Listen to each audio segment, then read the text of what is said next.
গ্রাম থেকে বেরিয়েছে আরেক জায়গায় যাবে নদী পার করে, তো তারা যাচ্ছেন, নদী পার করলেন, পার করে ওখানে গিয়ে হঠাৎ তাদের সন্দেহ হয়েছে, আচ্ছা সবাই কি পার করেছে নাকি ডুবে গেল কেউ, ঘুরে দেখি।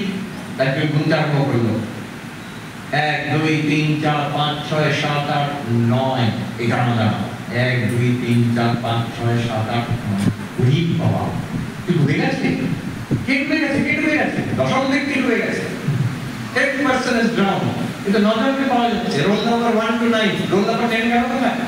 অন্য বলছে তুই গুনতে রাখছিস, আমি গুনে দেখি, যে গুনছে সেই দেখছে 9 জন আছে, দশম ব্যক্তি নেই, তাদের কান্নাকাটি হাহাকার। পাশ দিয়ে একজন যাচ্ছিল, সে বললাম ভাই তোমরা কাঁদছো কেন? তারা বললো যে এই দেখুন আমরা যে কি দুর্ঘটনা, হ্যাঁ আমরা এইভাবে পার হচ্ছিলাম, আমাদের বন্ধু বেচারা সে ডুবে গেছে। ডুবে গেছে কি করে জানলে ডুবে গেছে? নেই তো, নেই আছে, দশম ব্যক্তি নেই, সে লোক নিশ্চয়ই ঘুরে দেখেছে 10 জন সে বুঝে গেছে ঠিক হয়েছে।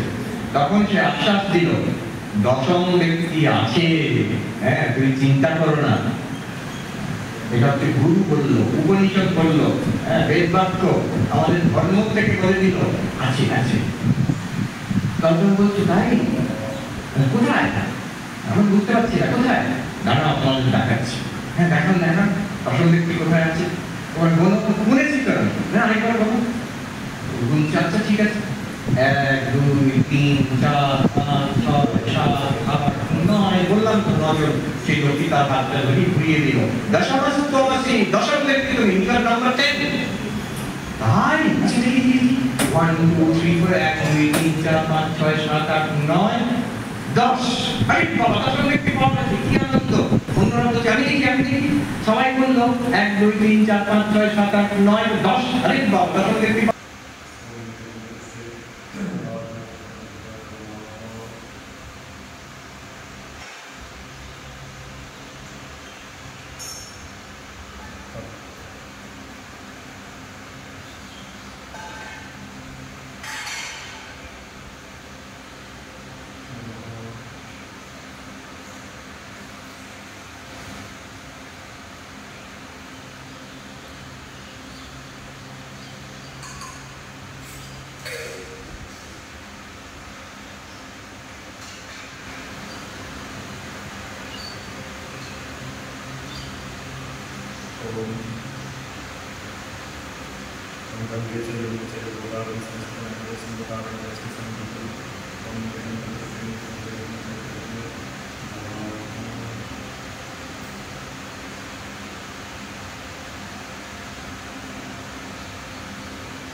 Thank you.